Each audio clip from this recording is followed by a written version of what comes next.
I've got Ladipoe in the building. Glad to be back on City 105. I'm happy that you're here. How are you feeling? I'm feeling good. I thought you were still giving them hints, and I was like, this is the kind of teacher I wish I had in school. But now I'm feeling great. I'm always happy to be at City. I'm always happy when I'm on the mainland. I'm glad that you're happy. Did you struggle coming down here? At all, it was a breeze. So you're enjoying the new third police day for road anyhow. No, this isn't on. Yeah, don't they finish now? Exactly. Yeah, don't they finish? Yeah, don't they finish? Yeah, exactly. Yeah. Well, what are you most grateful for this year? Oh, this year? Mm-hmm. Wow, that has been my support system, family.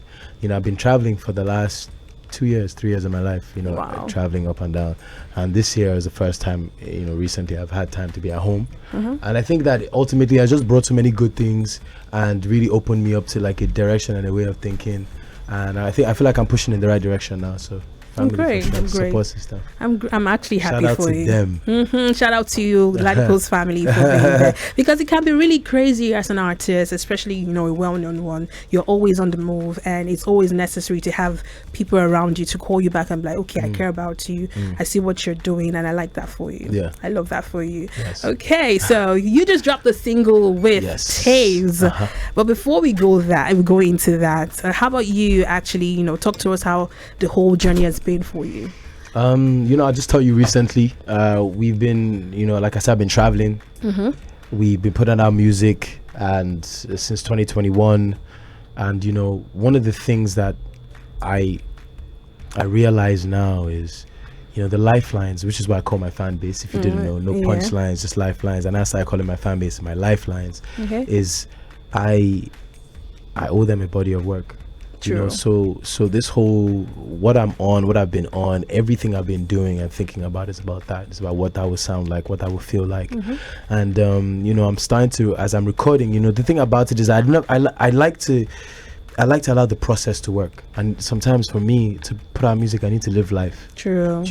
And so that's the thing. So I've been living life, and what I'm recording is now starting to sound like I'm making an album. Right. And I feel like what the lifelines I've been asking for, I'm really ready to give. In other words, what I'm trying to say is that all this time, the times that I've been on and active and the times when I've been a bit quiet, is because I'm thinking about this. And all I can say is we're eating good. Right. We're going to be eating good. If you're a lifeline, if you're here and you support Ladipoe, you believe in his music, you like his music, there's something about him that reminds you of your brother or your this or your that, whatever. Yeah. If you're in that camp, this season is for you. You're about to bless us with bangers. That's all I can hear. That's what I'm translating right now. Yeah, and lifeline bangers. The bangers that I feel like, the best thing in the world? Because you do this music for yourself. True. I do because it makes me feel good when I write these songs. Then the biggest blessing is that, somebody out there now says, it made me feel this kind of way. Yeah. And then 1 turns into 10, turns to 1,000, 1,000 turns to 100,000. You can't make that up. These stories are not manufactured. True. So I'm really, I can't wait to share what I've been working on. That's all I can say. So you've spoken about an album. Is it coming anytime soon? Give us a little tea about that. Are you dropping it soon? See, this tea, sometimes you give to you tea. It will not be too hot. But I'll take it however it is. All I can say is soon. Soon. Do you have a name for it already? I have a name, but I'm not going to say the name. You just came at me like, okay, don't even ask that question. I have the name, I'm not going to say the name, but it's going to be soon. It's going to be soon. It's going to be soon. I want to give you guys dates, but man, every time I give dates, sometimes, if you don't have to push it. You really do. And I want to give myself the best chance to deliver the best album.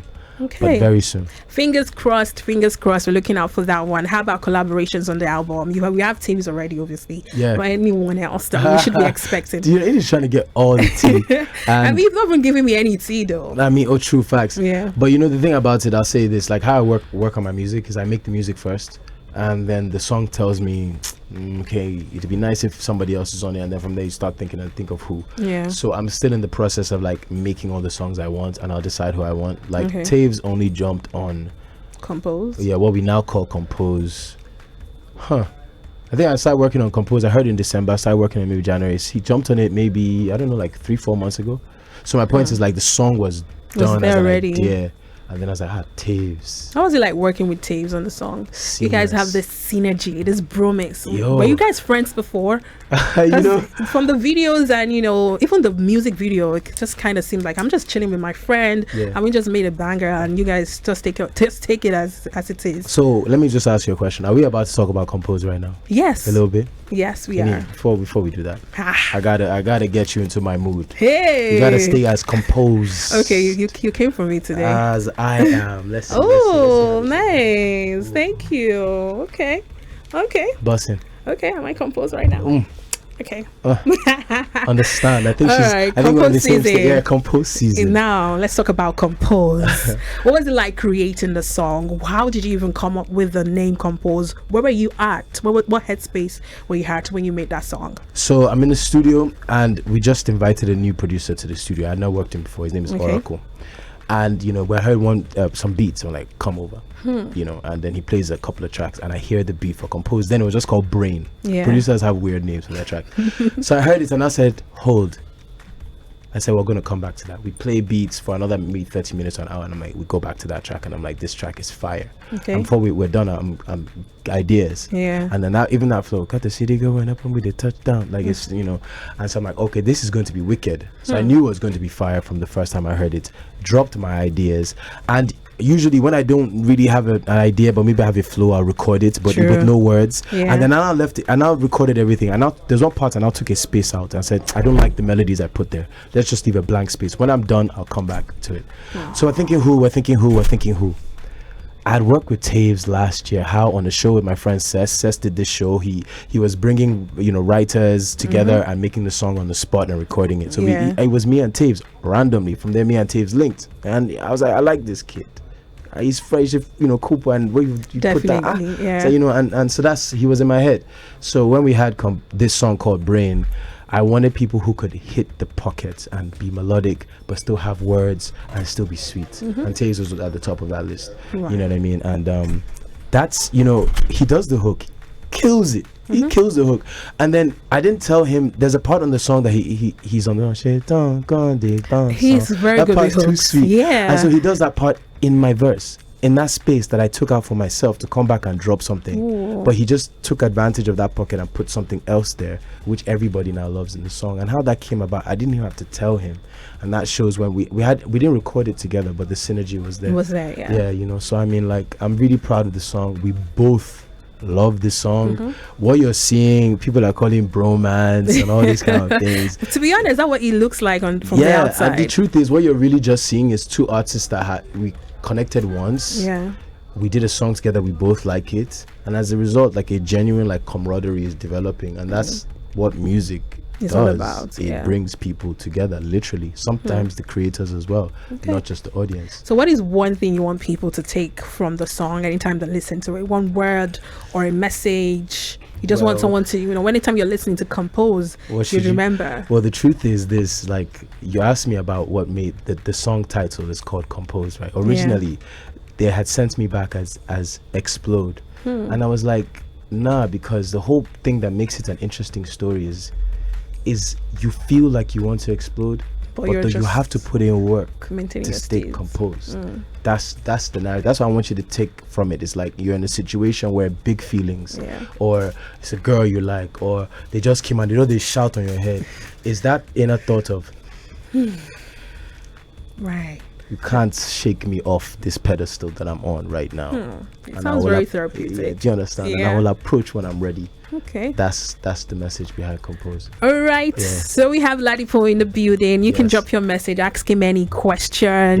0909-916-4403, or you can call 0700-1051-1051. Let's go listen to Compose by Ladipoe and Tems. Of course, it's still here. We still have a lot of catching up to do. You knew that. You know what it is. Ladipoe on City 105.1. This is my broadcast debut. And this is my brand new song, Composed, featuring Tems, produced by Oracle. and I hope you guys love it and you're moving in your seats just like I am. But you knew that. See, when are you gonna start off this radio station already? It'll be so smooth. I think you should start the song. Compose is such a good song, by the way. Thank you so much. Are we expecting tours this weekend? Festive season. Festive season. Yeah. You know, right now, I'll be honest with you. I have a plan, and I really want to execute it. And it's about putting the music to the people, showing them how to enjoy the music. True that. And definitely, I'm going to be active this December. That's why this kind of song is out. But more than anything, you know, it's right now. It's when I say Ladipoe season, what it really means is you're going to hear from me. You're going to see me. True. And that's what it is. That's what it's about. Okay. You know, so Looking you'll forward to find it. out what those things mean, how it will be seen and heard in the next couple of months. You like talking in parables, Sha. I do. You like talking in parables. Okay. So you debuted into the music space at a time when rap music was not really like a big deal. It was not really as appreciated as before. What would you say rap music is now? I think that hip hop music, which is different from rap, the genre has done its big thing. That means it has become a dominant force in the global musical landscape, and it now diffused and started to like influence other genres. Right. I think that what it now birthed is rap artists like myself. I call myself a rap artist because I rap and I apply my artistry to different genres and different sounds. Right. Generally, I think the rap space is in a very healthy space, and what that means is you're starting to see top people who are controlling their own fan base emerge from that space. Right. And you're right. Well, I came into the game when the powers of the big rappers that come before me, it was no longer rap moving the entire industry. It was like the Afro beats. And I don't think that was a bad thing. It gave rappers what they need the most. Rappers love challenges. They need something to rebel against. They need something to we're always looking for ops. We're always looking for competition, and I think that put us in a place where we had to become, at least for me, I had to become not just a great rapper, but a great writer, a great songwriter. So it's spurred you to do, absolutely. Do better. So I think what people don't realize is why when I say rap is in a great place is a lot of rappers are writing and putting out records. True. And the thing is, people they only see if rap winning when rap is winning a certain way. That way I don't think really fully applies. If you want a rapper to win only on dropping hip-hop songs, that is, you are living in the past. I think that hip-hop has broadened what the sound base is. I think that rappers are doing much more things, and I think like if I'm lying, then are you saying Odumodu is not killing it? Are you saying Shali is not killing it? Are you saying Black Bones is not about to drop an album? Are you saying Ladipoe didn't drop a fire song? Are you saying Zlatan is not killing it? So to me, there's so many. Fouls just dropped something with Crayon. Like we're active and we're opening the lane for the superstars that are gonna also emerge behind us as well. So I think it's in a healthier place than it has been since I joined. Since I started, so that's my own take. Of course, this is a conversation for a long there's a lot to unpack in it, but that's my general feeling. Like I feel like it's going in the right direction. So like the Grammys is definitely going to happen really soon. The Grammys is definitely going to happen. And people have been submitting their songs. Do you understand? But why is that we barely get like rappers in Nigeria submit their songs and they don't even end up getting the Grammys? I mean, I think the whole Grammy run for Nigerian contemporary artists is just beginning. This is not something, to me, it's new. It's new to this generation. There's been a generation of Nigerians that have been winning Grammys. I think that this is an amazing time. I think that this is exactly what we talked about. Artists like myself, we believed that we were the kind of that this was the direction the music will go. So like, while I'm happy, I'm not surprised. And for you to be starting to see more rappers, that is just a matter of time. The reason why Afrobeats is there first is because that's the biggest swell of music coming from here. So naturally, that is the sound that will reach the Grammy stage first, and deservedly so. Now they change the landscape now. True, sure. So I don't try, to be honest. Look, the thing about it is, like, imagine a train. There's many carriages. But one of them gas enter the station first to bring the other people. Do you understand? So more carriages are still coming. That's exactly what I do all of this for. I see myself as one of the representatives of the genre and the artistry that I represent. I see myself as one of the ambassadors. So you think you can win a Grammy? 100%. Great. Like, so are you submitting any songs? Any of your songs? I think once the album is out. Yeah. I mean, if it makes sense to do so, definitely. And even if it's a heady that I win, I'm just as grateful. I mean, it's still amazing. It is definitely amazing. I think that I'm not one of those people that say awards shows don't mean anything. I feel like it's a nice thing to have. It's a nice little milestone to get. And one day, I mean, if my name is on a Grammy, I mean, that would be so amazing, and I'm looking forward to it. Thank you you very have all much. the capacity to actually Amen to that. own a Grammy. Amen to that. How do you handle pressure? Because you're in a record label that has global stars like Ayra Star and Rema. Yeah. Do you sometimes get pressured by your success, and how do you handle it if you ever get pressured? I do think that pressure it comes with the territory, and how you respond to it really determines. It's an early determiner of success. Okay. And there have been times I've had to work at handling pressure in the right way, in a healthy way. There's internal pressure that comes from yourself. Now you could generate that because you have your own standards. True. So what I've learned is that is not bad if I direct it in the right way. What I try and reduce is external pressure. I beg.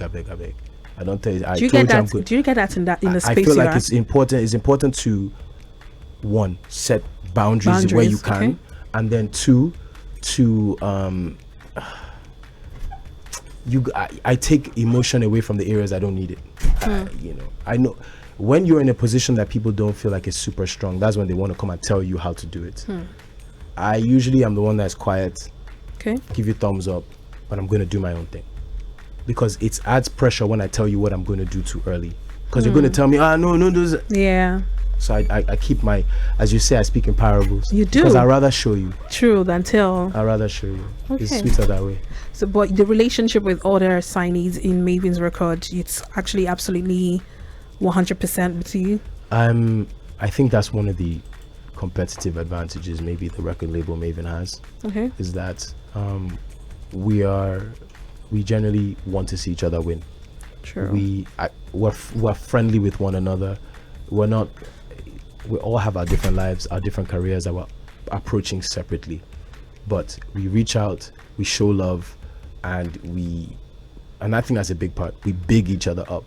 I can bump into Magic. I had a song. I have Magic. I don't let them try push that, promote that song, and that's the energy we give each other. That's actually good. Yeah. I think that's great. But Maven, that's a real thing. That's a real thing in Maven. And to be honest, we all can see from afar that the love, the bond is there. I'm so proud. I'm so proud of the everybody.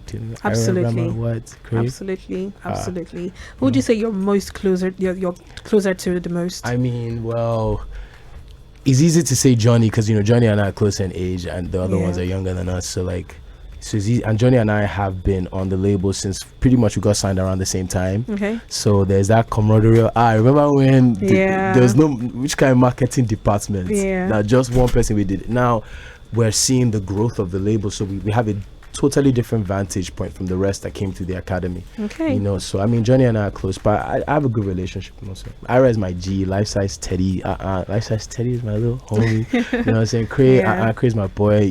Magic's, Bayani, Spice, but maybe Johnny. We have similar things to talk about. Genie is here. Your radio pal. Well, I'm not here alone. Ladipoe is still here, and you're still tuned to CT. Getting my passion up right now. She's asking me questions. Yes, so and I'm definitely going to have to ask that question again. So behind the scene, I asked Ladipoe about indigenous rappers in Nigeria getting more advantage because they speak languages that a lot of Nigerians speak. So do you think that is one of the benefits that they have for getting more, streams, more accolades, and leaving rappers that actually speak English way behind? Yeah. Does that put them in a better position than English speaking rappers? I think that debate is a long standing one. When I came into the game, indigenous rap was over. It was super winning. Olamide was on fire, still is on fire whenever he drops. I was gonna say whenever he drops, he's icy, and I just said he was on fire. Like that. But anyways, it's to me, I feel like if you're an indigenous rapper, you have a set of advantages, and there are going to be drawbacks that come with it as well. And I think if you're English speaking, there's some advantages and there's drawbacks as well. So I'm English speaking. I know more countries in Africa will understand what I'm saying, and across the world. Okay. You know what I'm saying? But there's a part I can't. There's a level of like understanding I cannot penetrate with just English. That's True. if I speak a language like maybe Yoruba, for instance, that it goes deep to the ground level of my country. And I'm, as a rap artist, as a writer, you want people to understand you. Yeah. So there's a level I can't tap into, and that's a drawback. Yeah. Whereas you can now say an indigenous rapper has an advantage because he speaks an indigenous language that goes all the way down to the roots of his country, and as a result can appeal to maybe a really wide base.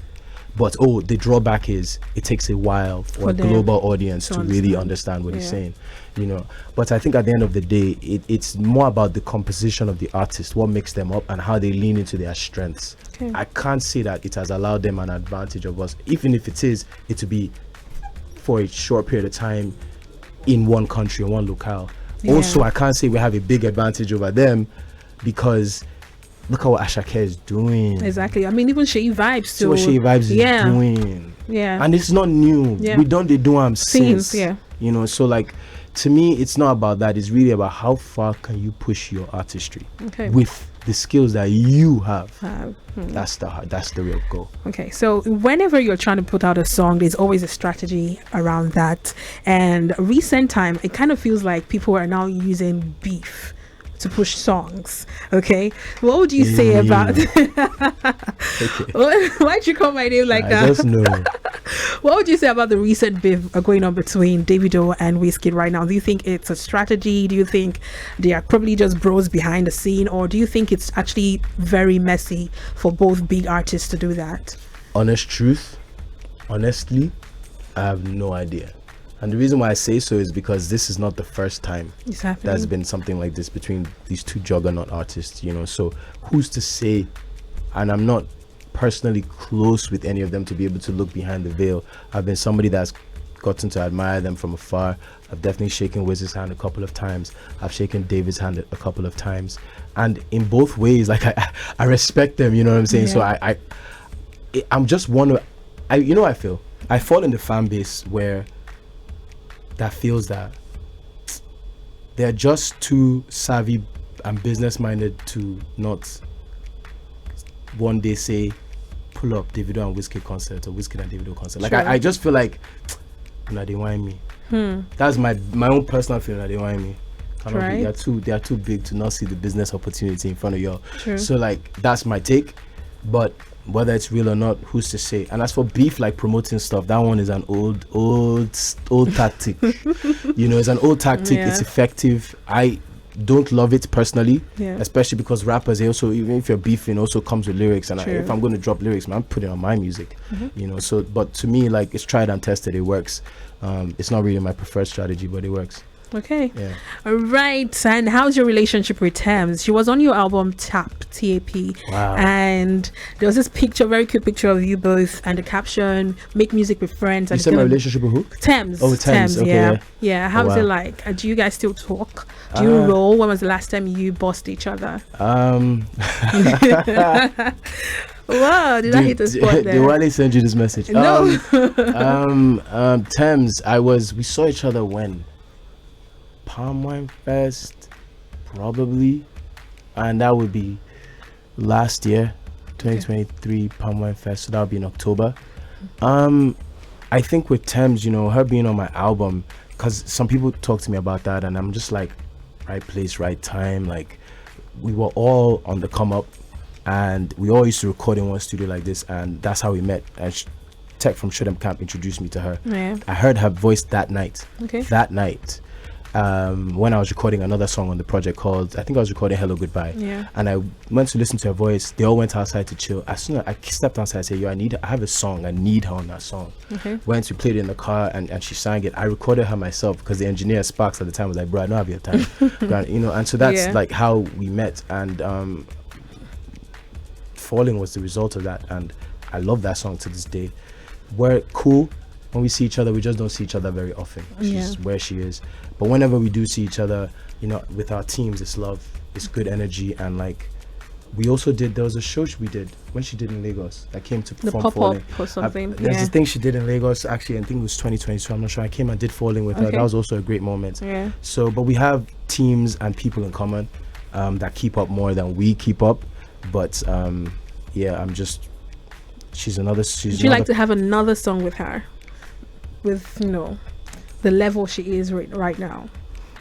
I think where I'm at creatively, I think it would be interesting if we did link up and just to see, because of what she's doing, what she's been exposed to, what I'm doing, what I've learned. I think it'd be interesting to do that again. I would also love a situation where Falling itself like has another like chance version or something. But more than anything, I will not lie to you, if I was to see Tems, I'm not really be interested in like working on music first. I think it would just be catching up, because there's so much that has happened already. You know, my life is so different from her life is so different. So I think I would just spend time like catching up, talking. To be honest, it has been amazing talking to you. I feel like I'm learning. Sometimes I feel like you're schooling me. What's going on? I just had two friends having a conversation. Like we're just having a conversation and you make it very easy. So let's play this game already. No. It's very simple. And I feel like you're going to beat me. I don't know about that. See this setup. I know the setup. When boys used to play FIFA that year, now this is how they used to do. Okay, no, this is definitely different. Right, cool. So it's called the alphabet game. All right. We have conversations, but we follow the alphabet. A, B, C, D. But I think somebody wants to talk to you. Let's have this conversation. Hello. All right, you can try again. 0700-1051-1051. Do you know the game? No, I don't know the game. So A, B, C, D. So I start with A. How are you feeling today? You have to reply B. But I'm good. Okay. Yeah, you have to. So we have to keep a conversation going. With the alphabet. Goodness. Stop playing. You're the rapper here, so I'm expecting more from you. Who's starting? Let me start. Hey. So I just take the conversation where, as long as I use the first letter. Use the first letter. Very simple. But it has to make sense. It has to make sense. Yeah, it has to make sense. Are you ready? I think so. Are you feeling great today? Believe I am. Can you tell me how? Don't ask me the same question again. Eggs are amazing. Do you like eggs? For breakfast, yes, I do. Ini is my name. Do you remember? No, wait a minute. You skipped a letter. You've skipped a letter. Yes. You said A, B, C, D, E, X, F, F, G. Oh my lord! Yes. I knew you were going to beat me. Ladipoe takes the first round. Hello. Hi. You said Ladipoe. That's how you know. Say it. I did now, bro. Have fun now. I did. Amy. You know what? This is Ibrahim from Sabiara. I just want to know how you handle trolls from social media. Okay, valid. How you deal with it. How do you handle trolls from social media? Thank you so much, Ibrahim. That's a valid question. That actually is, because it's a real thing. You know, the thing about it is that when you come on here and we'll normally say as our, I know they look, I don't look. Yeah. But I was in that situation recently, actually, because I made a comment. I tweeted. I made a tweet and then Kasala just boss.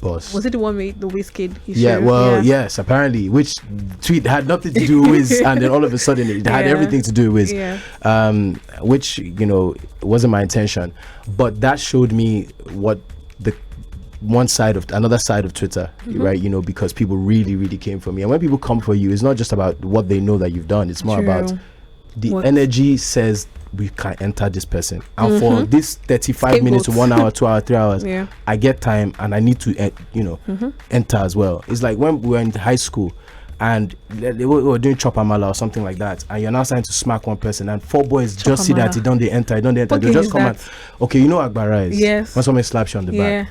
Let's just chop amala as a game. It's like you're trying to hit each other's hands. Anyway, but my point is, when one boy is being like tackled, other boys who have nothing to do with it just want to tackle too, because everybody has their own rage, aggression, vexation, whatever. That's one way to put it. The honest truth is, when that happened, unfortunately for me, it was also my birthday, and so I wasn't really paying attention to the responses because I had other things. So on that day, I left my phone mainly because I was active, or getting phone calls. I didn't leave my phone, but I was off socials. Okay. That was the trick. I did not look at a single tweet. So I think that for me, I had to develop a new strategy to handle trolls because I'm a human being, and you put out stuff and it's something that was real to you. Yeah.